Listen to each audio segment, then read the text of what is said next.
Assalamualaikum warahmatullahi wabarakatuh. Selamat pagi anak-anakku sekalian. Semoga hari ini kita semua dalam keadaan sehat walafiat.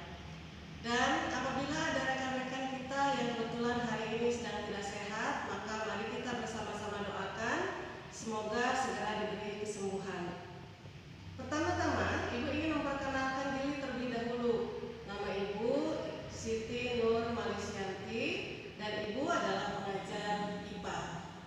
Anak-anakku sekalian, pada kesempatan pagi ini kita akan memasuki pada pertemuan pertama, yaitu kita akan mulai dengan materi bab 1 tentang objek IPA dan pengamatannya. Untuk itu, supaya lebih jelas tentang materi tersebut, maka silahkan langsung kalian saksikan tayangan berikut.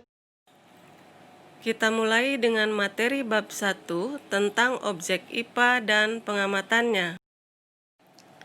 Ini adalah kompetensi dasarnya. Terdiri dari yang 3.1 itu adalah kompetensi untuk pengetahuan, sedangkan yang 4.1 adalah kompetensi untuk keterampilan. Tujuan pembelajarannya adalah 1. Dapat menjelaskan 3 komponen keterampilan proses. 2. Dapat menjelaskan kegunaan mempelajari IPA. 3. Dapat menyebutkan objek yang dipelajari dalam IPA. 4. Dapat menjelaskan pengertian pengukuran. Dan 5. Dapat menjelaskan hal yang dapat diukur. Objek IPA dan pengamatannya. Objek IPA adalah objek yang dipelajari dalam IPA, mencakup seluruh benda di alam dengan segala interaksinya untuk dipelajari pola-pola keteraturannya. Objek IPA dikelompokkan ke dalam ilmu fisika, kimia, dan biologi. Gambar ini adalah ilustrasi bahwa ilmu pengetahuan alam terdiri dari ilmu fisika, kimia, biologi, dan ilmu bumi serta antariksa. Dan gambar yang di sampingnya menunjukkan contoh-contoh dari masing-masing ilmu tersebut. Penyelidikan ilmiah IPA. Prosedur dalam penyelidikan ilmiah terdiri dari 1.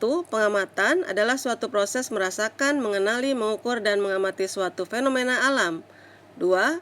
Membuat inferensi, yaitu merumuskan penjelasan berdasarkan data yang diperoleh. Dan 3. Mengomunikasikan hasil. Berikutnya adalah tentang kegunaan mempelajari IPA. 1. Mensyukuri karunia Tuhan Yang Maha Esa. 2. Berpikir logis dan sistematis. 3. Mampu menyelesaikan masalah. 4. Memahami berbagai hal di sekitar kita. Dan 5. Meningkatkan kualitas hidup. Pengukuran sebagai bagian dari pengamatan. Terdiri atas pengukuran. Dan ketika kamu mempelajari pengukuran nanti, maka di sana akan kamu peroleh ada yang disebut dengan besaran pokok dan ada yang disebut dengan besaran turunan. Pengukuran. Pengukuran merupakan kegiatan membandingkan suatu besaran dengan besaran lain yang diukur dengan alat ukur yang digunakan sebagai satuan. Perhatikan pengukuran yang dilakukan oleh seorang siswa, yaitu dia mengukur meja dengan mempergunakan jengkal.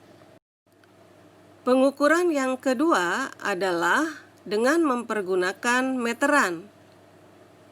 Coba kalian perhatikan kedua contoh pengukuran tersebut. Dari yang dilakukan tadi, apakah ada perbedaannya? Dari pengukuran tersebut diperoleh data 1. Panjang meja 5 jengkal, 2. Panjang jalan 10 meter. Panjang meja dan panjang jalan disebut sebagai besaran, sedangkan jengkal dan meter disebut sebagai satuan. Jengkal sebagai satuan tidak baku, meter sebagai satuan baku. Jadi, dari pengukuran diperoleh hasil yang terdiri atas besaran dan satuan. Apa itu besaran dan satuan? Besaran adalah sesuatu yang dapat diukur dan nilainya dituangkan dalam angka, sedangkan satuan adalah sesuatu yang dijadikan sebagai pembanding dalam pengukurannya. Setelah kalian mempelajari materi tadi, maka kerjakanlah kegiatan berikut dan buatlah laporannya. 1. Lakukan penyelidikan IPA yang bisa kalian lakukan di sekitarmu. 2. Buatlah deskripsinya. 3. Dari penyelidikan yang kalian lakukan tadi, kegiatan manakah yang merupakan langkah pengamatan, membuat inferensi, dan mengomunikasikan?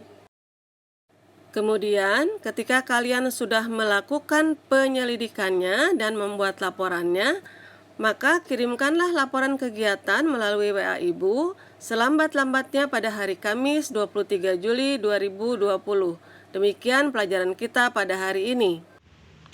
Nah,